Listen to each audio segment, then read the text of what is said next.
Hello friends, Paracel GS पे आपका स्वागत है। मित्रों, कैसे हैं आप लोग? फ्रेंड्स, आपका बीपीएससी ओरिएंटेड जो मैंने आपसे कहा था कि प्रीलिम्स और मेंस के लिए मोस्ट इंपॉर्टेंट जो आपके सेक्शन है उस पर अब वीडियोज़ आना शुरू हो जाएंगी। तो इसकी आज शुरुआत की जाएगी मेंस की एक वीडियो से। तो यहाँ पर मैं आपको एक चीज़ बताना चाहता हूँ कि यहाँ पर आप कितना कंटेंट पढ़ रहे हैं, कितनी टेस्ट सीरीज दे रहे हैं, इससे भी बड़ी चीज़ एक है जो आप भूल जाते हैं। क्योंकि आपको होता क्या है कि जब आप बहुत ज़्यादा समय नहीं देते, जैसे कि जिन विद्यार्थियों के पास जॉब नहीं है, अगर वो 8 से 10 घंटे नहीं पढ़ते पीटी के लिए, और जिनके पास जॉब है वो बहुत कोर सेक्शन को कम से कम 5 या 6 घंटे नहीं दे पाते, तो उनके लिए इस समय जितनी कम सीटें आ रही हैं उसमें प्रीलिम्स की परीक्षा को क्लियर करना असंभव सा है। ये संभव नहीं है, क्योंकि आप देख रहे हैं कि यहाँ पर 4000 बच्चे तो टोटल सीटें आ रही हैं और सब विद्यार्थियों को यहाँ पर अपनी अपनी कैटेगरीज़ में अपनी 1000 सीटों में मेंस लिखने के लिए क्वालिफाई करना पड़ता है। तो यहाँ पर देखिए, मैं एक आपको बड़ी बात बताने जा रहा हूँ कि उसके बिना आप परीक्षा 100% फेल हो जाएंगे, आपकी परीक्षा क्लियर नहीं होगी। कल मैंने आपको एक वीडियो चैनल पे अपलोड की थी जिसमें मैंने आपको बताया था कि किस सेक्शन पे आपको क्या क्या पढ़ना है। वहीं पर उसी से मिलती जुलती ये वीडियो है, लेकिन ये आपके लिए वीडियो बहुत ज़्यादा इंपॉर्टेंट है। अब मित्रों, यहाँ पर अगर मैंने करंट से रिलेटेड मैंने आपसे कहा कि स्पीडी या एडुटेरिया कोई भी आप एक मैगज़ीन फॉलो कर सकते हैं, और अगर आपके पास समय है तो आप इन दोनों मैगज़ीनों को भी पढ़ सकते हैं। तो यहाँ पर मैं आपसे ये कहना चाहता हूँ कि आप इस मैगज़ीन को आपने एक बार पढ़ लिया, 2 बार पढ़ लिया, इतने से कुछ नहीं होने वाला। आप जो एकदम कोर कंटेंट को पढ़ने जा रहे हैं, आपको कम से कम भी इसकी मिनिमम 3 रीडिंग, और जितनी ज़्यादा इसके ऊपर प्लस रीडिंग होती जाएंगी, आपका स्कोर जो है वो कटअप से बहुत सुरक्षित फेज़ में जाना शुरू हो जाएगा। और ये तभी संभव है जब आप कम से कम 10 घंटे शुद्ध मेहनत दें। और अगर आप सर्विस में हैं, जॉब में हैं, पहले से आपका बेसिक्स अच्छा क्लियर है, तब भी आपको 4 या 5 घंटे कोर सेक्शन पे काम करना चाहिए। अगर मान लीजिए आप पुराने बीपीएससी के स्टूडेंट हैं और आपका कन्वेंशनल जीएस अच्छा है, यूपीएससी बाकी जगह भी आप मेंस देते हैं, तो यहाँ पर फिर आपको स्टेट स्पेशल और करंट पे फोकस करना होगा कि यहाँ पर आपके ज़्यादातर प्रश्न गलत ना हो। लेकिन अगर अभी तक आपने प्रारंभिक परीक्षा को नहीं निकाला बिहार के संदर्भ में, और हर बार ये आपके लिए एक पहेली बनती जा रही है, और आपको लग रहा है कि पहले जो सेक्शन था तब 14 से 17 हज़ार रिजल्ट आते थे, अब ये 3.5 या मुट्ठी भर रिजल्ट्स में कैसे खुद को एक सीट दिलवाई जाए, तो उसका यहाँ पर मंत्र यही है। वो है मित्रों, मंत्र ये है कि जितनी बार आप रिवीजन दे सकते हैं दीजिए, और ये कम से कम मैं इसको मानता हूँ कि जो रिवीजन है ये कम से कम 3 टाइम्स होनी चाहिए। और बाकी इसमें अगर आप इसको प्लस करते हैं, 4 टाइम कर ले जाते हैं, तो आपसे अच्छा स्कोर कोई दूसरा व्यक्ति नहीं करेगा। जैसे उदाहरण के तौर पे यहाँ पर मैंने आपसे कहा कि भाई जो आपका साइंस का सेक्शन है, साइंस के सेक्शन पे आप लूसेंट की जर्नल साइंस को पढ़िए। अब आप लूसेंट की जर्नल साइंस तो मैंने यहाँ पे आपको बता दी, लेकिन आपको लगता है कि physics, chemistry, Lucent journal science का आप एक बार पढ़ लेंगे और पेन हाइलाइटर लाल पीला नीला चला देंगे तो काम चल जाएगा? नहीं चलेगा। आपको यहाँ पर साइंस एक ऐसा सेक्शन है कि फिजिक्स, केमिस्ट्री कम से कम 3 बार रिवाइज करना चाहिए। नहीं तो मित्रों, यहाँ पर क्लोरीन और सोडियम में ही अंतर नहीं कर पाएंगे आप कि किसका क्या उपयोग है। मतलब साइंस एक ऐसा सेक्शन है जहाँ पर आपको कम से कम 4 बार इस किताब को बहुत तेज़ी से पढ़ना होगा। अब आपको लग रहा होगा यार एक रीडिंग तो 15 से 17 दिन ले जाती है, तो 4 रीडिंग में क्या ये ब्लफबाजी कर रहा है बंदा। मैं आपको एक रियलिटी बताता हूँ। होता क्या है मित्रों, जब आप पहली रीडिंग देंगे, मैं मानता हूं कि बड़ी किताबों पे आपको, अगर आप डेली उस पर 5 से 6 घंटे का निवेश करते हैं, 10 दिन या 12 दिन आपके चले जाएंगे। लेकिन जैसे ही सेकंड रीडिंग होगी, ये 12 दिन जो हैं आपके, ये 6 दिन हो जाते हैं। थर्ड रीडिंग में ये आपके 4, और बाद में ये सिर्फ 1 से 2 दिन की बड़ी से बड़ी किताब जो आपकी होती है, इवन लक्ष्मीकांत तक, अगर 800 पेज की आपको कोई किताब भी पढ़नी है, वो आपकी थर्ड रीडिंग के बाद सिर्फ 1 से 2 दिन की किताब बनकर रह जाती है।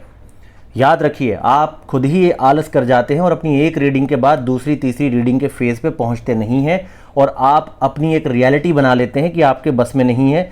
आपको मैं यहाँ पर एक उदाहरण देना चाहूँगा। जो आपके महावत होते हैं, हाथी को पालते हैं, बचपन में छोटे से हाथी के बच्चे के पैर में एक जंजीर बांध दी जाती है। वो जंजीर उस समय उसके शरीर के हिसाब से बड़ी मजबूत होती है, क्योंकि बच्चा होता है, इतनी ताकत उसमें होती नहीं है। तो वो प्रयास करता है, लगभग वो अपने थोड़ा सा जवानी तक साल 6 महीने प्रयास करता रहता है। लेकिन जब उसको लगता है कि ये उसकी हैसियत से बाहर है, जब वो बड़ा भी हो जाता है, इतना बलिष्ठ कि वो पूरा बिम उखाड़ के फेंक दे, वो बड़ी से बड़ी मतलब कि चैन को तोड़ दे, तब भी वो नहीं तोड़ पाता, क्योंकि उसे उस रस्सी के प्रति एक डर बन जाता है कि यार ये बहुत मजबूत है, मेरी क्षमता से बाहर की है। यही बार बार पीटी फेल होने से होता है। इस पर आपने नियंत्रण लाना है, और इसका सोल्यूशन यही है कि जो यहाँ पर आपको लिमिटेड सोर्स मैंने बताया, सॉरी, यहाँ पर मित्रों जो आपको मैंने कंटेंट बताया है कि जो आपका जैसे हिस्ट्री में मैंने आपको बताया कि भाई किरण कंपटीशन हिंदी माध्यम के स्टूडेंट्स के लिए बहुत शानदार किताब है। तो अब आपको इस किताब को 3 बार तो पढ़ना पड़ेगा। अगर लूसेंट की जर्नल साइंस आपको बताई गई है तो यहाँ लूसेंट की जर्नल साइंस को आपको 3 टाइम पढ़ना पड़ेगा। अगर आप 3 रीडिंग तक इस पूरे कंटेंट को ले जाते हैं, खासकर देखिए राज्य विशेष, यहाँ पर आपको एक चीज़ पता है कि यहाँ पर ज़्यादातर जो क्वेश्चन है, अगर मैं बात करूँ कि स्टेट स्पेशल का अगर जीके प्लस करंट मिला दिया जाए तो ये लगभग सेक्शन आपका 25 प्लस क्वेश्चन तो यही है।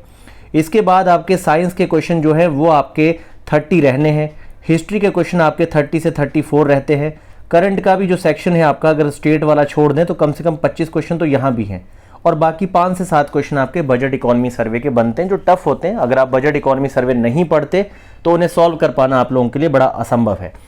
तो आप देखेंगे कि लगभग यहीं पर ही आपका, अगर आप ध्यान से देखें तो आपके 110 क्वेश्चन तो यहीं पर आ गए, और बाकी सारे सेक्शन आपके 10-10 क्वेश्चन आते हैं। 10 क्वेश्चन पॉलिटी, 10 ज्योग्राफी, 6-7 आपके बेसिक इकोनॉमी के रहेंगे, और बाकी आपके दूसरे सेक्शन से क्वेश्चन आपके बनेंगे। तो यहाँ पर आप समझने का प्रयास करिए कि ये 4 सेक्शन कितने ज़्यादा ज़रूरी हैं। स्टेट, साइंस, हिस्ट्री, करंट और स्टेट का करंट और बजट इकोनॉमी सर्वे, ये सारे सेक्शन आपके मिला के कुल मिलाकर यहाँ पर लगभग 120 क्वेश्चन को कवर करते हैं। और ये 120 क्वेश्चन पे कमांड बनाने के लिए आपको इस फील्ड की 3 से मतलब एक सिंगल किताब पकड़ के आपको ये 4 किताबें, यहाँ पर मैंने आपको बताया था कि आप लोग क्या कीजिए कि यहाँ पर आप जैसे मैंने आपको बताया कि हिस्ट्री की अब हिंदी माध्यम के लिए किरण कंपटीशन है, या फिर कई लोग आर्य कंपटीशन भी पढ़ते हैं, वो सेम दोनों एक ही किताबें हैं, दोनों में डाटा एंट्री बहुत ज़्यादा है, आप कोई भी फॉलो कर सकते हैं, दोनों इक्वल है बिल्कुल। पर किरण मैं मानता हूँ थोड़ा सा इससे कम लेंदी पड़ती है। और वहीं इंग्लिश माध्यम के विद्यार्थियों को मैंने बताया कि आप लोग एंशिएंट और मिडेवल की ओल्ड एनसीईआरटी पढ़ लीजिए और स्पेक्ट्रम को बहुत अच्छे से पढ़िए। और बाकी यहाँ पर लूसेंट तो देखिए हमेशा आपको पढ़नी है, कभी भी लूसेंट को एक हल्की किताब मत समझिए। अगर पहले वो 90 क्वेश्चन सपोर्ट करती थी, अब थोड़ा कम करेगी तो 50 करेगी, लेकिन 50 क्वेश्चन भी एक जगह एक किताब से बहुत ज़्यादा वेटेज रखते हैं। तो यहाँ पर आपको लूसेंट तो करनी है। तो कल की वीडियो आप लोग बहुत ध्यान से जरूर देखिएगा, जिसमें हर सेक्शन का आपको कंटेंट बताया गया है। यहाँ पर देखिए फेल ना होने का, पास होने का मंत्र यही है कि आप हर किताब में ये वाला जो फॉर्मूला है लिख लीजिए। हर किताब के ऊपर आप ये फ्रंट पेज में लिखिए 1 + 2 + 3। इसका मतलब है जैसे ही आपकी पहली रीडिंग कंप्लीट हो इसको काट दीजिए, दूसरी रीडिंग हो तो इसे काट दीजिए, तीसरी रीडिंग पे इसे काट दीजिए, और सामने लिख लीजिए अपना कि भैया ये आपका जो है सक्सेस का मंत्रा है, ये आपकी सक्सेस का मंत्रा है 100%। आपका पीटी नहीं रुकेगा, मेंस नहीं रुकेगा। इसी तरह से फर्स्ट, सेकंड, थर्ड रीडिंग आपको हर सोर्स की करनी है। और अभी आप जो बीपीएससी वाले विद्यार्थी हैं थोड़ा मेंस को छोड़ दीजिए, 90 दिन पूरी तरह से, 90 से भी कम दिन बचे हैं, पूरी तरह से आप एक परीक्षा पर लग जाइए, क्योंकि मित्रों नहीं तो नहीं हो पाएगा, याद रखिए। अब दिन पीछे की तरफ चल पड़े हैं, आज 2 जुलाई है, लगभग आपके पास 87 डेज़ हैं, 2 दिन आप जर्नी में बिता देंगे, 86 डेज़ आपके पास लेफ्ट हैं। तो अब आप लग जाइए और इस मंत्र को फॉलो करिए।